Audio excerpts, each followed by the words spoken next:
Hoy vamos a estar conversando con la doctora María Gabriela Jiménez. Ella es neurólogo pediatra, autora del libro Autismo Puertas Adentro, ¿correcto? Ajá, excelente. Los invito a leerlo porque está muy bueno. Pero hoy tenemos un tema diferente. Hoy vamos a estar hablando del trastorno de déficit de atención e hiperactividad. Bueno, ya nuestra invitada está aquí con nosotros, así que bienvenida, doctora. Gracias por acompañarnos.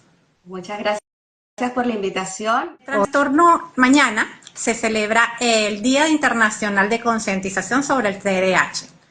Esta condición es una condición del neurodesarrollo que afecta a 1 de cada 10 niños entre 5 y 17 años en Estados Unidos, de acuerdo con un informe del Centro de Control y Prevención de Enfermedades de este país.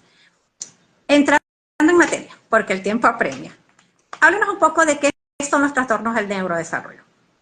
Bueno, los trastornos del neurodesarrollo, como su palabra lo indica, es un conjunto de condiciones que no son enfermedad. Y esto es importante siempre hacer destacar, que por eso no se llaman enfermedades del neurodesarrollo, sino trastorno. Ahora, trastorno y enfermedad implica cosas diferentes. Dentro de los trastornos del neurodesarrollo hay un conjunto de condiciones que implican, como su palabra lo indica, neuro, que hay una alteración en el sistema nervioso que origina un conjunto de síntomas que son específicos y constantes en cada uno de ellos. Esto incluye no solo el trastorno por déficit de atención e hiperactividad, que como bien dijiste es muy frecuente y es un motivo de consulta muy frecuente en la consulta de neuropediatría, incluye el trastorno del espectro del autismo, incluye trastornos del aprendizaje, entre otros. Estos son los más frecuentes. Entonces, lo importante es saber es que ocurre una disfunción o una alteración en el sistema nervioso, y por eso la palabra neuro deriva de allí, y desarrollo, porque ocurre en el momento en el que el cerebro está en desarrollo, incluso la vida intrauterina. Entonces, por eso es que se diagnostican en la edad pediátrica, porque ocurren mientras el cerebro está en desarrollo y tiene características nucleares cada uno de las condiciones que forman parte de lo que conocemos globalmente como trastornos del neurodesarrollo. Perfecto. Doctora, específicamente, ¿qué es el TDAH y cómo se desarrolla? Okay. El TDAH ha tenido, digamos, como varios cambios últimamente. De hecho, la Academia Americana de Pediatría hizo su última revisión en el 2019, porque la más reciente era del 2011, porque hay hasta síntomas muy sutiles que se han ido como que detallando en las últimas publicaciones que hay. Cuando hablamos, como su nombre lo indica, trastorno por déficit de atención e hiperactividad. Hay algunos neurólogos incluso que dicen que es el trastorno por déficit de atención con o sin hiperactividad. Entonces, como su nombre lo indica, es un trastorno del neurodesarrollo que incluye síntomas de inatención o déficit de atención. Y cuando hablamos de atención, tenemos que definirlo como la capacidad que nosotros tenemos de enfocar nuestros sentidos en un punto. Nuestro oído, nuestra visión, todos nuestros sentidos en un foco. Eso nos va a permitir recibir información del ambiente. Entonces, las personas que tienen esta condición o que tenemos esta condición, tenemos dificultad de fijar nuestro foco, nuestros sentidos en un punto focal, en un único punto. Entonces, eso es un punto, digamos, nuclear, el déficit de atención. Y puede estar acompañado o no de hiperactividad e impulsividad. ¿Qué es la hiperactividad? La hiperactividad es la excesiva actividad motora. Estas personas que se están moviendo constantemente. A veces no se queda quieto nunca. A veces es muy sutil. En mi caso, uno de mis síntomas, y bueno, mucha gente no lo sabe y le parece como extraño, pero sí, yo fui diagnosticada como ADD, como TDA, o sea, trastorno por déficit de atención en la edad adulta. Y obvio, tengo síntomas desde niña, pero las mujeres o las niñas somos más capaces de hacer el masking y como disimular o tratar de enmascarar nuestros síntomas. Pero yo me la pasaba tecleando, yo soy guitarrista, y yo pasaba todo el día como si estuviera charrasqueando la guitarra. O sea, mi movimiento tanto de las manos como de los pies, o sea, yo no, constantemente yo estoy moviéndome. Entonces, a veces es muy sutil, pero en el caso, por ejemplo, de los varones, que el síntoma de hiperactividad es más notorio, son niños que a veces parece que tuvieran un motor encendido de on todo el día y se trepan y son una excesiva energía. Y la impulsividad es un aspecto muy importante de esta condición, porque recordemos que, lo vamos a hablar más adelante, el foco, digamos, desde el punto de vista neurológico, donde está, digamos, la disfunción, es el área que se encarga del autocontrol o del control inhibitorio. Entonces son esas personas que les cuesta esperar su turno. Yo, por ejemplo, una de mis situaciones que era muy imprudente, porque decía las cosas sin filtro, porque tenemos problemas en la inhibición social. Entonces, solía ser catalogada de irreverente, porque no tenía filtro para decir las cosas y expresaba las cosas impulsivamente, no pasaba por este filtro que hace el área prefrontal de decir, ya va, voy a organizar las ideas. Entonces, esa impulsividad pues es otro de los síntomas notorios. Claro, y más allá del aspecto social de la impulsividad, también representa un riesgo para el niño, porque no miden el peligro generalmente. Exacto. Entonces son los que se montan en el árbol, están escalando, se atraviesan tiran, la calle o atraviesan la calle porque esa conducta impulsiva hace que no puedan o tengan disminuida su capacidad de medir los riesgos. Si yo atravieso la calle sin mirar a los dos lados o no miro el semáforo, o sea, esa capacidad de medir los riesgos, yo por ejemplo, que tengo 2 fracturas en una pierna, en un punto de mi vida era extrema, yo hacía rappel, me lancé de parapente, o sea, ya ahora, bueno, porque logras aprender a cómo dominar esta situación. Bueno, no quiero, ¿Cree que la digamos, misma condición la llevaba a buscar esas condiciones extremas, esa constante necesidad de desafío, de reto? bueno, porque desde el punto de vista biomolecular, tú sabes que hay un desbalance en los neurotransmisores, entonces, bueno, entre la noradrenalina y la dopamina, pero me escapé del colegio bien pequeña una vez, me la pasaba trepando árboles, o sea, mucha gente no lo cree porque siempre fui buena estudiante, la gente claro, porque el déficit de atención es mi síntoma predominante, no soy tan hiperactiva, mi hiperactividad está aquí en mi cabeza, pero mi actividad motora no es tan evidente, pero pues sí. Entonces, el control de impulsos, porque vamos a hablar ahora de eso, es una de las áreas que está afectada en las personas que tenemos esta condición. Entonces, bueno, para mí es como, la gente se pregunta, ¿te dedicaste más al autismo? Porque bueno, para mí esto es como leerme a mí misma, hablar TDA, porque además mi historia la he tenido que hacer en retrospectiva, porque como te dije, fui diagnosticada en la edad adulta.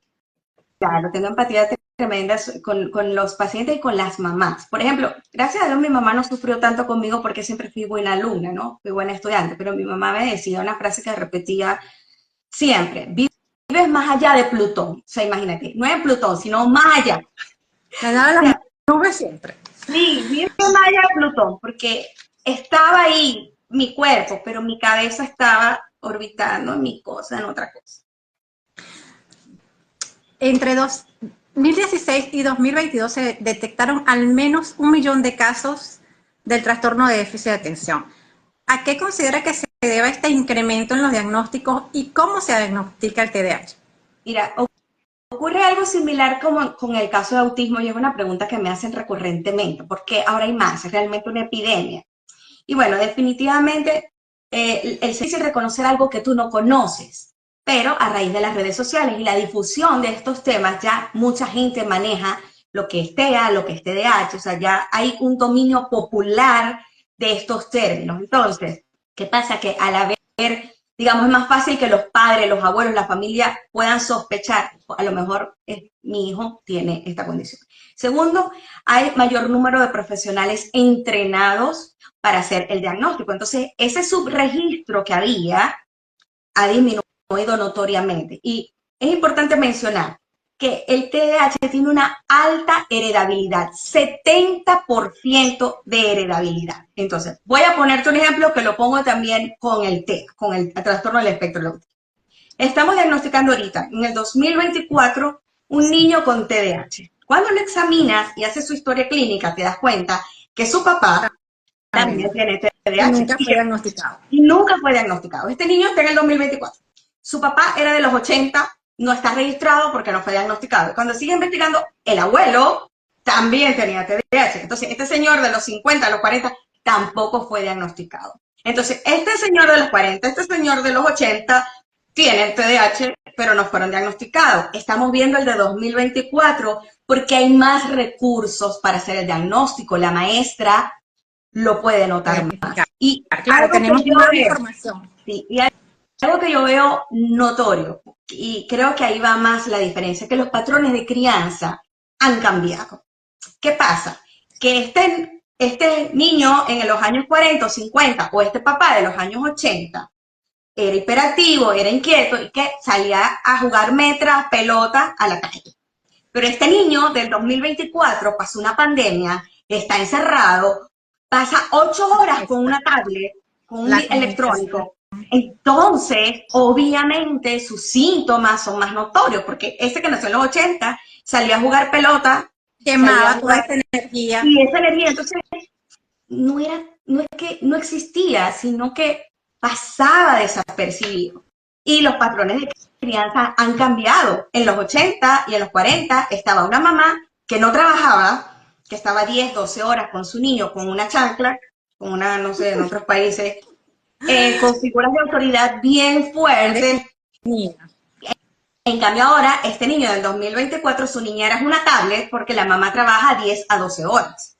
Entonces, los patrones de crianza han cambiado. ¿Considera desde su experiencia que el uso de los dispositivos tiene alguna influencia en este incremento de condiciones del neurodesarrollo? Sí, a ver, como te digo, no como causa, no es que los niños que estén jugando tablet les da, que tiene autismo porque está con la tablet todo el día, no. Pero la evolución es diferente. Un niño, por eso digo los dos modelos, del niño de los 80, del niño del 2024, la evolución y el pronóstico es diferente, sobre todo en autismo, porque realmente en TDAH creo que hemos ido al avance y las escuelas hemos tratado de adaptarlas, ya tenemos pupitres con bicicletas, o sea, hemos adaptado las aulas para que el niño TDAH se pueda integrar. Cuando me preguntaste lo del diagnóstico, es muy importante mencionar que los trastornos del neurodesarrollo no son una enfermedad, son una condición, son un trastorno. Entonces, el diagnóstico es eminentemente clínico. ¿Qué quiero decir con esto? No existe una prueba biológica, no hay un examen de sangre, no hay una tomografía, no hay una resonancia, no hay un electroencefalograma con lo que yo lo pueda diagnosticar. ¡Ay, le salió la resonancia TDAH! No, el diagnóstico es clínico. Entonces, como es observacional, tiende a ser muy subjetivo y los papás dicen, esta mujer vio a mi hijo 1 hora y ella dice que tiene TDAH o es autista, porque el diagnóstico es observacional. Y por supuesto, mientras más ves, la experiencia clínica te ayuda a afinar la pericia para hacer el diagnóstico, pero lamentablemente al no tener marcadores biológicos, el diagnóstico se hace mediante instrumentos que nos permiten calificar de manera o medir más o menos cuantitativa y cualitativamente la condición. Entonces, para TDAH existen instrumentos de evaluación que lo deben hacer personas capacitadas, no estos coaching y esta gente que, no, porque yo soy influencer y ya yo, no. Personas certificadas, calificadas, porque por eso es que hay tal vez muchos falsos positivos, porque han sido diagnosticados por personas que no tienen la pericia para hacerlo. Predominantemente inatento, predominantemente impulsivo y hiperactivo, y la modalidad combinado, que es el más frecuente. El papel de los padres es fundamental porque son quienes más tiempo en teoría pasan con los niños. ¿Cuáles son esas señales de alerta, esos, digamos que focos o banderas rojas a los que se deben prestar atención para, digamos que intuir o prestar atención a la preocupación de que puede existir un trastorno de déficit de atención e hiperactividad? Desde la edad preescolar, estoy hablando de niños 4 o 6 años, podemos ver síntomas evidentes de que por allá pinta. Importante. Uno, voy a mencionar puntos importantes para hacer el diagnóstico. Siempre buscar lo que se parece y lo que no es. ¿Ok? Porque el diagnóstico diferencial aquí es muy importante. Y yo quiero hacer hincapié en el tema de la cronicidad. ¿Por qué? Porque las pautas, y nosotros nos guiamos por un manual que se llama DSM-5, que es el manual donde están todos los trastornos mentales, y tienen los criterios bien específicos, y tienen que haber 6 criterios por más de 6 meses. Entonces, este criterio de cronicidad, más de 6 meses, no está presente, no es TDAH. Y pongo un ejemplo. Me llega un niño a la consulta porque tiene muchos síntomas de TDAH, está distraído, no termina las tareas, se le olvidan las cosas en el colegio, y fue abrupto. Este cambio de conducta lo empezaron a notar en unos 2, 3 meses. Y antes no, él antes llevaba su tarea, era buena estudiante, y cuando fuimos explorando, este niño fue abusado. Entonces, tenía un diagnóstico falso positivo de TDAH y no era TDAH. Había sido abusado y ese fue el origen de su cambio de conducta. Fue un cambio agudo. Ahí voy a la diferencia de que sea agudo o que sea crónico. La cronicidad es importante, más de 6 meses.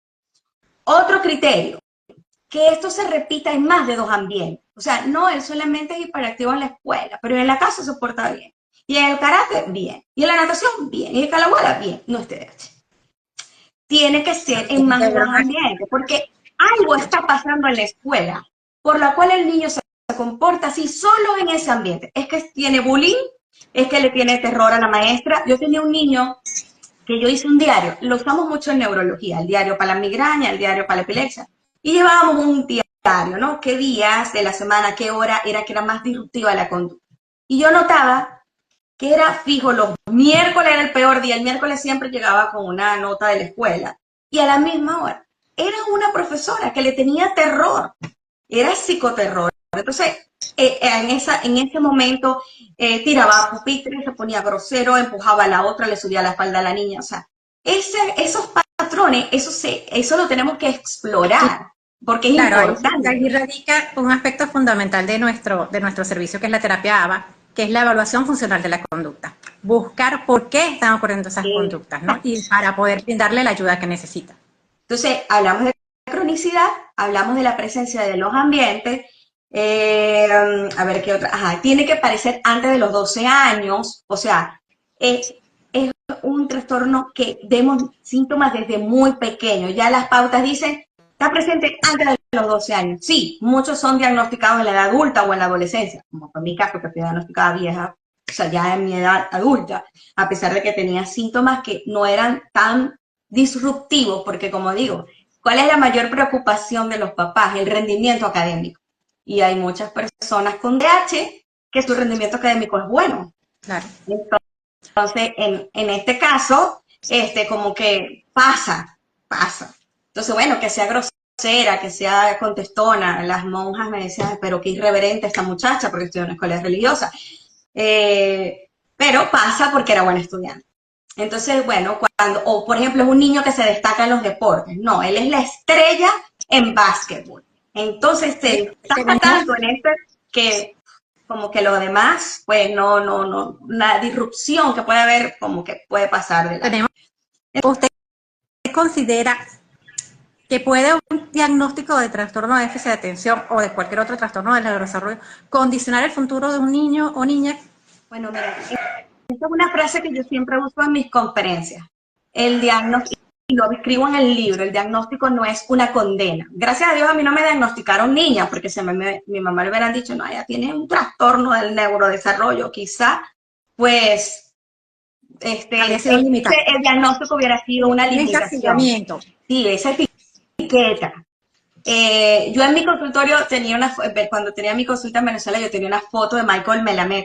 Quienes lo conocen, es un escritor, conferencista, de coaching venezolano, que tiene una condición neurológica y corrió el maratón de Nueva York, entre otros de muchos maratones y le dijeron, se va a morir, nunca va a caminar, nunca va a llegar a hacer nada. Entonces, ¿quién soy yo para decirte a ti que tu hijo no va a ir a la universidad? Entonces, un diagnóstico no es una condena, pero siempre creo porque lamentablemente, como estos temas tienen tantos tabúes y tantos mitos, muchos padres, sobre todo en la época antigua, ocultaban los diagnósticos de sus hijos, no decían nada, no los reportaban a la escuela, todo era secreto. Entonces, le cerraban las puertas a que recibiera las adaptaciones que necesita, pues.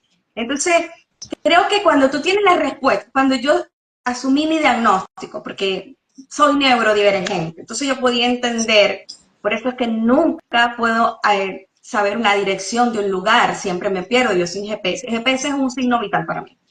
O yo puedo pasar, mi hija se burla de mí porque me decía mi hija, mamá, has pasado por el mismo lugar 5 veces y te tomas la foto, porque mi memoria de trabajo está comprometida. Entonces, para mí, pasar por ese lugar era como si lo pasara por primera vez. ¡Qué bonito! Mamá, te has tomado 5 veces la foto en el mismo lugar. Entonces, Bueno, pero vuelvo a vivir la experiencia. tengo déficit de atención, ya tengo mis estrategias que, bueno, por supuesto las aplico con los pacientes. Bueno, tengo comorbilidades, porque eso vamos a hablar también. El TDA generalmente no viene solo, el TDAH no viene solo, viene con muchos amigos. Y muchas veces no es propiamente el TDAH lo disruptivo, sino que es TDAH con trastorno oposicionista desafiante. Entonces, es esta comorbilidad lo que le trae problemas a ese niño en la escuela. O tiene un trastorno de aprendizaje, disléxico, disgráfico, discalculia. Entonces, no es el TDAH per se, sino el trastorno de aprendizaje que lo acompaña, lo que le origina la disfunción académica. El otro criterio que me faltó, que es importante, que estos síntomas de los que hemos hablado, de inatención, de hiperactividad, de impulsividad, causan disfunción social, causan alteraciones en su cotidianidad. Porque si los síntomas son tan leves, que no tiene problemas en la escuela, no tiene problemas en el karate o en las actividades que ese niño practica, pues, bueno, es pasable. Pero cuando estos síntomas son tan disruptivos, que lleva a que los padres lo llamen todas las semanas del colegio porque le pegó a aquel, porque mordió el otro, porque se paró, porque se sentó, porque hablan mucho. Entonces ya estamos hablando del trastorno. Es un trastorno. Zuli dice, ¿cómo se puede diagnosticar un adulto? Ok. En el adulto es importante siempre hacer la historia en retrospectiva. O sea, porque insisto, no es que de adulto se hizo hiperactivo con déficit de atención. Él viene así desde chiquito. Entonces siempre debemos ir para atrás. ¿Cómo te fue en la escuela? ¿Cómo era tu rendimiento? ¿Cómo te enfocaba? O sea, hacer la historia en retrospectiva. Y hay test, como insisto, hay instrumentos que son las palabras adecuadas para aplicarlas, ya elaborados específicos para los adultos. Entonces, esto lo hacen neuropsicólogos, psicólogos clínicos o personas que están entrenadas para aplicar estos instrumentos y nos dicen, sí, es un adulto con TDA porque puede ocurrir el diagnóstico en edad adulta perfectamente, cada vez más frecuente y es más frecuente en las mujeres. Generalmente los varones o los hombres se diagnostican desde pequeños en la edad temprana, en la infancia temprana, pero generalmente las mujeres son diagnosticadas muy tardíamente. Límite nos dice, mi hijo tiene un síndrome que según no es compatible con la vida y lo hacemos sentir que es igual a sus hermanos. No decirle, no puedes, sino si no vas a poder, claro que pronto vas a poder, poco a poco. La motivación. Hay un libro muy bonito que yo les recomiendo mucho que se llama Los 4 Acuerdos. Y uno de los 4 acuerdos dice, sé impecable con tus palabras. Y las palabras que usamos con nuestros hijos, y lo digo mucho cuando doy mis conferencias a los maestros, yo, mi fuerte, o digamos, mi mayor meta ahorita es entrar a las escuelas, porque yo siempre digo, las mamás amamos a nuestros hijos con el diagnóstico y el trastorno, el síndrome que sea. El problema son los maestros. Entrar a las escuelas es el reto. Entonces, cuando entro a las escuelas siempre digo, tenemos que ser impecables con las palabras, porque los niños no olvidan lo que una figura de autoridad le dice. Lo hablo mucho en el libro, el tema de las etiquetas. Cuando una maestra le dice a un niño, eres bruto, tarado, esas palabras que marcan ese niño para toda la vida, para toda la vida. Entonces, igual los papás tenemos que siempre ser impecable con nuestras palabras y manejar un lenguaje adecuado para que nuestros hijos, yo sí estoy de acuerdo que todos sepamos lo que tienen. O sea, tú eres así porque tienes una condición que se llama autismo. Porque él va a entender por qué yo soy diferente a los demás. Porque y vamos dando la información a medida que va creciendo, porque un niño chiquito de 3 años, autismo, a lo mejor ni entiende lo que es. Pero vamos dosificando la información al punto de que pueda entender, bueno, yo puedo, y puede gestionar lo que tú sabes. Bueno, las personas con TDA tienden, por ejemplo, a tener dificultad para tomar decisiones. O sea, cuando te mandan a escoger una cosa y otra, plan A o plan B, las personas con TDAH somos muy indecisos, por ejemplo. Entonces, ya tú sabiendo cuáles son los síntomas que tú tienes, tú puedes comprender por qué tú funcionas de esa manera y puedes crear tus propias estrategias, porque yo creé las mías, mi sistema para yo funcionar. Manejo, por eso se llama, a mí me gusta más decir el manejo, como dicen los americanos, el management. ¿Por qué? Porque al no ser una enfermedad no tiene como tratamiento, porque no tiene cura.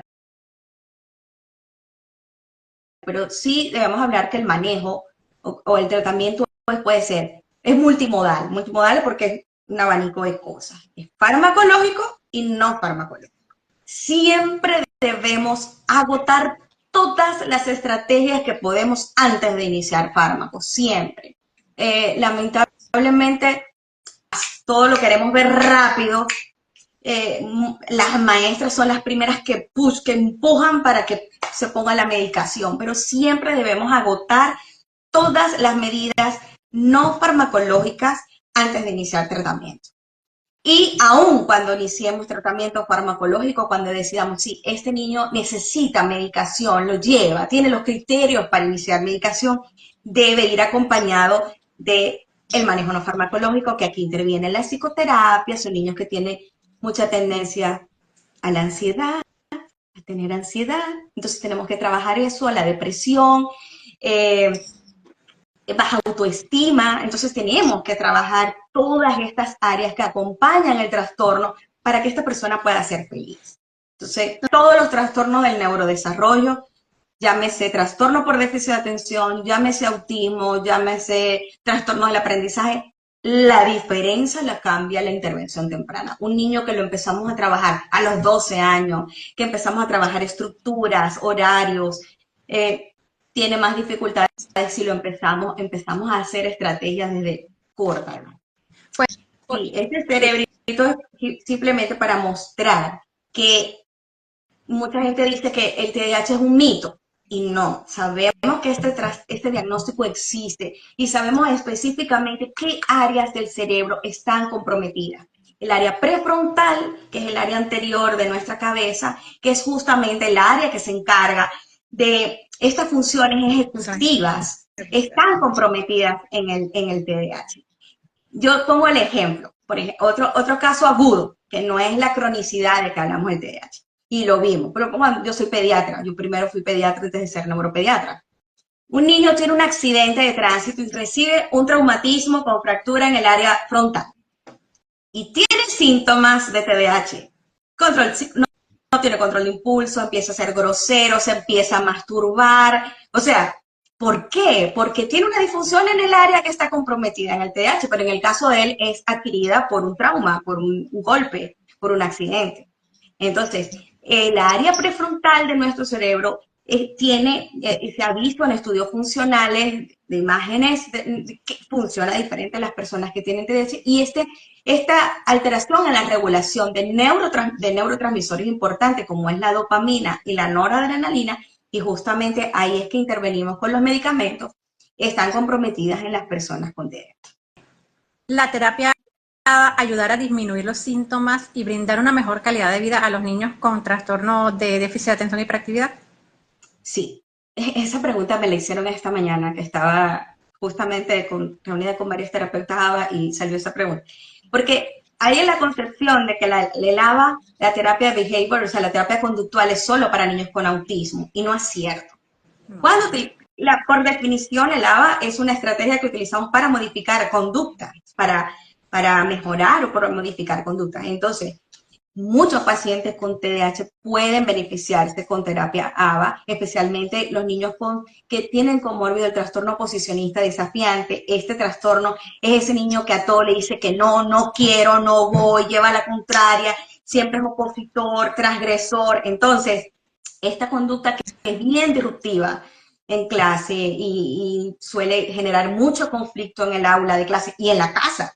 Vamos a comer pizza. No, yo no quiero pizza, yo quiero hamburguesa. Y es un conflicto y una guerra en la casa porque no quiere pizza. Una constante oposición. Una constante oposición para todo. Entonces, estos niños se benefician muchísimo con terapia ABA. En su explicación, ¿pero se puede prevenir el TDAH? No, porque imagínate, si estamos hablando que tiene un 70% de heredabilidad, ¿cómo previenes a tus padres? ¿Cómo cambio mi papá y mi mamá? Pero sí podemos intervenir precozmente. ¿En qué sentido? Que si usted, mamá, está embarazada y usted fuma, ingiere alcohol, la probabilidad de que su niño tenga un trastorno del neurodesarrollo, llámese autismo o TDAH, es mucho mayor. ¿Por qué? Porque estas sustancias tóxicas afectan el desarrollo cerebral.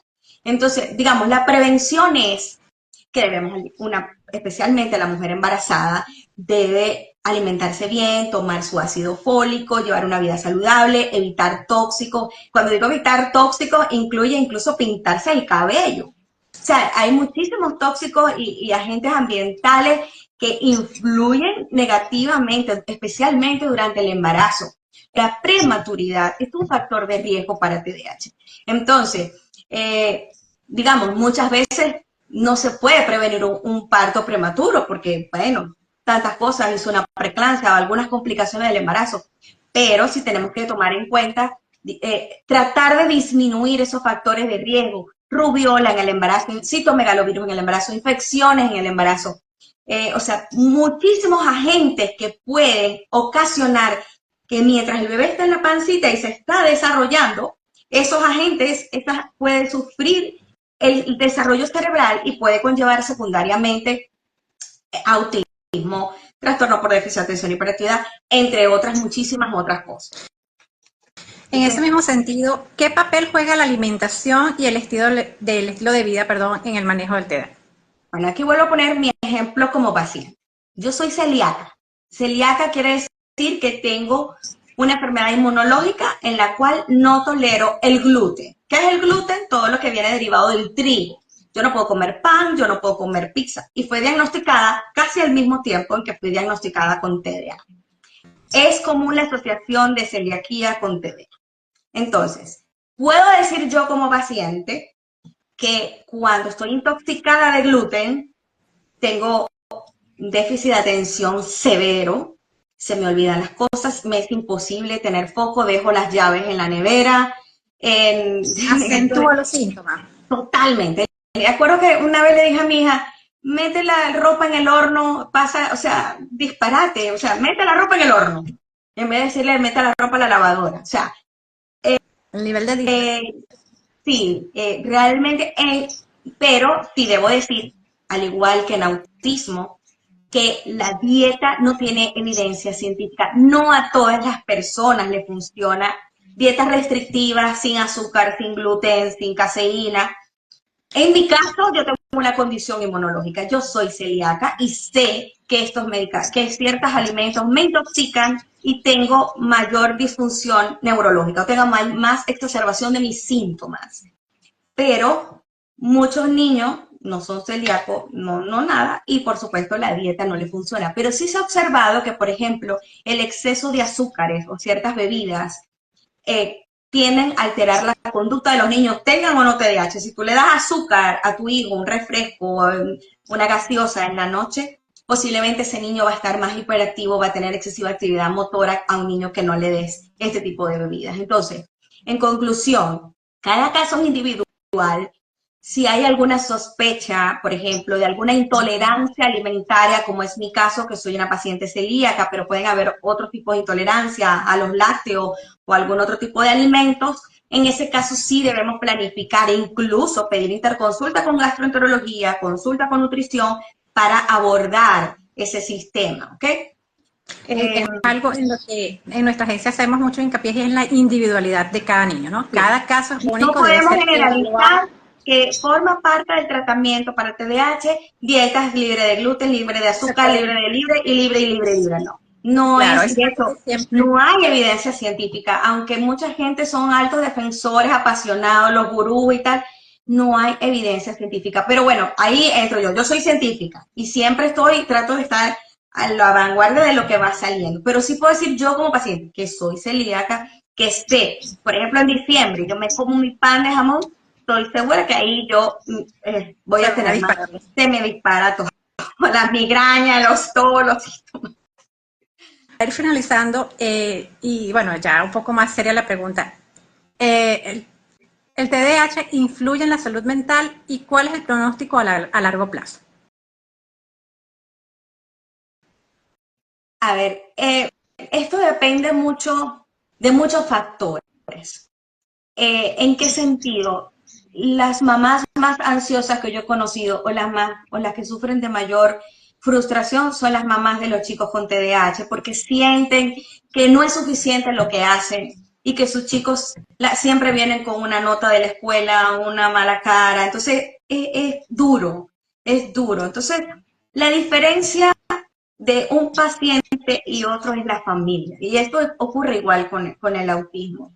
Puedes tener un niño TDAH o TDA con un coeficiente intelectual en 200, con altas capacidades cognitivas, que tiene todo el potencial para ir a la NASA, pero tiene una familia que no le para, que no le busca apoyo, que no le hace caso, que no interviene, que no fomenta su autoestima. La probabilidad de que ese niño pueda desarrollar su potencial es menor a un niño que a lo mejor no tiene un coeficiente tan alto, pero tiene una mamá motivadora, una mamá que le dice, tú eres lo máximo, tú eres brillante, tú me importas, yo te amo. Eso marca la diferencia. Entonces, el pronóstico, y volvemos a lo que hablamos al principio, un diagnóstico no es una condena. El diagnóstico per se no es que origina un problema mental, depresión, ansiedad, pero definitivamente sí, las personas con TDAH tienen más riesgo de caer en estas comorbilidades, en estas otras situaciones mentales. ¿Por qué? Porque se frustran, no llegué, o no tienen las expectativas de mis padres, o yo quería pero no pude. Entonces, sí tienen más riesgo de tener esto. Además, insisto, recuérdense que el TDAH, y lo vuelvo a repetir, generalmente no viene solo. Viene con tics, es muy frecuente, niños con TDAH, con tics, muy frecuente. Es más, a veces van a la consulta por los tics. Me lo traigo porque es algo raro con los ojos. Y cuando estás viendo tiene tics, pero es que también tiene TDAH. ¿Ok? O tiene trastorno obsesivo compulsivo. O realmente no es TDAH, es bipolar. Pero cuando está en la fase maníaca, ese niño no lo para nadie, se sube en las paredes. Y cuando está en la fase depresiva, no quiere hacer nada. Entonces, esto es muy importante. Por eso es que muchas veces empezamos descartando lo que no es. Esto es muy importante. Descartamos lo que no es para poder aceptar el diagnóstico, porque hay muchas personas que tienen un falso positivo y realmente no son TDAH. Tienen otra cosa. Entonces, las adicciones, esto está descrito y esto está estudiado, tienen más riesgo de adicciones. Entonces hay que intervenir tempranamente y tapar o cubrir todos estos factores de riesgo. Además que recordemos que la medicación, muchos de los medicamentos que se usan para el TDAH son altamente adictivos. Otra cosa, no es solamente una adicción farmacológica, es una adicción psicológica, porque el paciente siente, si no me tomo la medicina no voy a funcionar. Entonces hace una adicción, digamos, falsa, porque probablemente sin la medicación vaya a funcionar igual, pero siente que sin ella no puede. Entonces, prefiero tomármela. Entonces, es difícil en esos pacientes retirar la medicación porque sienten terror, que si le quitan la medicación no voy a poder trabajar. Y ves muchísimos profesionales que ya están graduados, ya están abogados. La carrera de Derecho en los Estados Unidos es la que tiene mayor índice de consumo de anfetaminas y de estos medicamentos que se usan TDAH en los Estados Unidos, porque no le puedes quitar la medicación, porque sienten que no van a poder trabajar, no van a poder funcionar en su mundo laboral. No van a poder rendir. No van a poder rendir si dejan la medicación. Entonces, aquí es un juego de, digamos, de que cada caso hay que individualizarlo y siempre digo, en la medida que podamos usar todas las estrategias para evitar la medicación sería lo ideal. No es porque sea mala, hay veces que es necesario, pero no que esto no sea siempre la primera opción. Y lamentablemente vemos con más frecuencia en este país que las presentaciones vienen líquidas, en gomitas, en parche, en todas las presentaciones. Me acuerdo la primera presentación que me prescribieron a mí fue en parche. Yo realmente usé muy poco tiempo medicación y fue aquí, porque trabajaba en un centro de neurología y por supuesto, tú tienes esto, tienes que tomar medicación. Y eran parches. Y cuando viene el bajón del fármaco, yo me sentía tan mal. Y dije, no, yo puedo, yo tengo que poder. Si tengo 30 y pico de años sin tomar nada, ¿por qué ahora tengo que tomar? O medicarme. Entonces, Sí, hay personas que la necesitan, definitivamente que sí. No estoy diciendo que no, vamos a tratar y romantizar la situación. No busco romantizar la condición. Cuando hay que usarlo, porque la diferencia de un niño que viene deprimido porque no puedo, porque no llego, porque no me concentro, después de la medicación es un antes y un después. Y ahí entonces es la mamá la que no quiere me quitarle la medicación porque ve la diferencia de su hijo, ¿no? La maestra me aplaude, la maestra dice que aumentó todas sus notas. Entonces, como insisto, cada caso es individual y hay que tomar las precauciones en todo esto. Bueno, doctora, leernos sus palabras, sus recomendaciones y, bueno, ratificarle nuestro agradecimiento por acompañarnos, por compartir su conocimiento, su experiencia y esperamos que pueda repetirse en otra oportunidad. Bueno, es la primera vez que digo públicamente mi diagnóstico. O sea, solamente la gente muy cercana sabe. Una primicia. Es una primicia. Muchas gracias por la confianza. Pero bueno, justamente es para que la gente vea que Michael Phelps, que es el nadador del que hablaba, Michael Phelps, el nadador del que hablaba, es un chico TDAH, lo llamaban el niño Ritalin, porque es uno de los fármacos que se utiliza. Yo utilizo Ritalin y es una estrella. Yo soy neuropediatra, investigadora, escritora, locutora, y aquí estoy. A ver, sí, he tenido dificultades, pero gracias a Dios tuve el apoyo y uno mismo va desarrollando el sistema. O sea, yo recuerdo que muy joven yo usaba de estos post-it, de esas libretitas de colores. Yo tenía de eso por todas partes. Era una cosa, o sea, cada quien va desarrollando sus estrategias para funcionar. No dejar nuestros sueños. Todos somos buenos para algo. Yo siempre insisto en la consulta, vamos a ver para qué es bueno, vamos a buscar cuál es su potencial, cuáles son sus fortalezas y desarrollarlas, porque su preferencia. Cuando un chico encuentra, yo soy bueno para la música, y es mi caso, yo soy música porque me encanta, yo tengo que escoger entre mis dos pasiones, que es la medicina y la música, estoy frita porque eso me encanta, la guitarra, la música. ¿Para qué soy bueno? Cuando tú encuentras para qué realmente algo que te apasione, eso marca la diferencia. Yo recuerdo en una de mis conferencias de TDAH, yo grabé unos CD y los repartí a las personas que asistieron. Y cuando yo llegué a la tienda donde me estaban imprimiendo los CD, el muchacho que me atiende en el mostrador lo mira y dice, yo he sufrido tanto por el TDAH, toda la vida, y todavía... Y me quedé, pobrecito, me dio cosita. Entonces él me dice, yo no sé, como a 500 psicólogos. Y el muchacho era diseñador gráfico.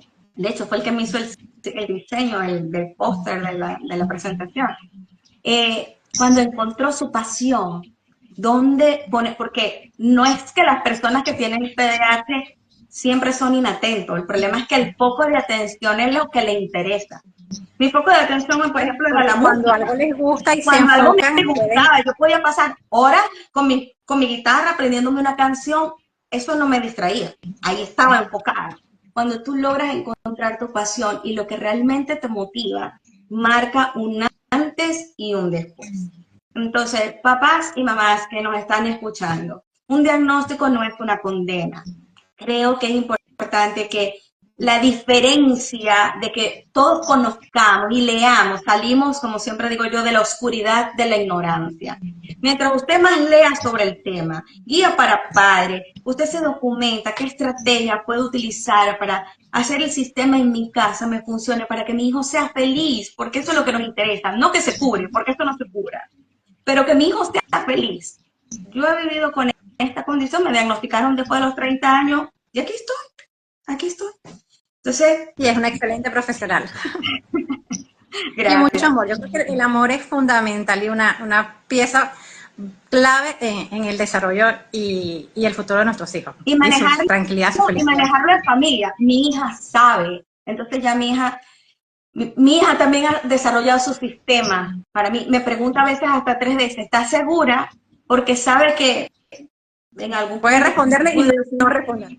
Y sí, o me quedo, o sea, que la familia lo maneje es importante, porque, bueno, toda la familia como que está en sintonía de la situación y ella ya sabe que cuando yo pongo papelitos, los post-it por toda la casa, o sea, hay que dejarlo ahí porque ella se entiende cómo va a ir esa guía que ella tiene ahí.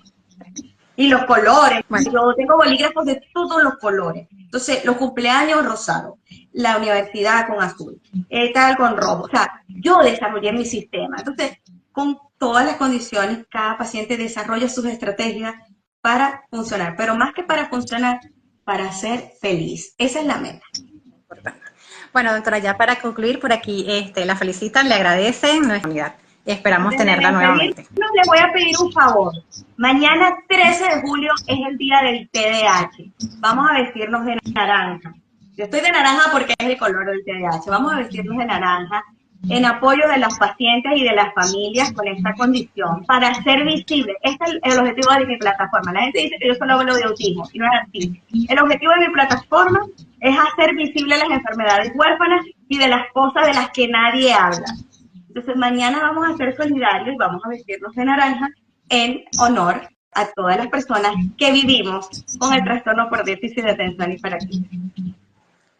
Muchas gracias, así será, ya yo empecé.